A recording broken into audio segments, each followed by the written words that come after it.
যখন আমরা পরীক্ষার খাতায় লেখালেখি করছি টাইম খুবই ক্রুশাল একটা বিষয় এবং অনেক সময় মানুষ একটা আনসার পারফেক্ট করতে যায় এত বেশি সময় দিয়ে ফেলে যে সে অন্য আনসারগুলো মিস করে যায়।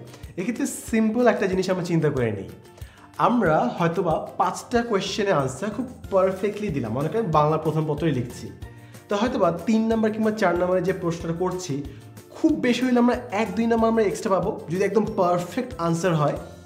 কিন্তু ওই একটা জায়গায় আমরা যদি কম্প্রোমাইজ করে এরপরে 6 নম্বর প্রশ্নে 3টাই আনসার করি, 1 1 2 2 এভাবে যদি পেয়ে যাই তাহলে আমরা 6 নম্বর পেয়ে যাব। সো একটা প্রশ্নর উত্তর পারফেক্ট করতে যে আমরা 2 নম্বর ম্যাক্সিমাম পেতে পারি এক্সট্রা, বাট ওই জায়গায় আমরা প্রশ্নটা পারফেক্ট না করে আরেকটা কোয়েশ্চেন জাস্ট আধো আধো আনসার করলো আমরা 5 কিংবা 6 কিংবা 4 পেয়ে বসে থাকি।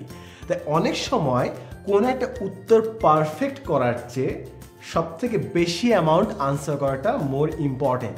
ফর এক্সাম্পল, যখন আপনি অ্যাডমিশন পরীক্ষায় দিবেন অনেক সময় কিছু কিছু পরীক্ষার ক্ষেত্রে, যেরকম বইয়ের পরীক্ষার ক্ষেত্রে অনেক সময় আনসারটা লিখে দিলেও জিনিসটা হয়ে যায়।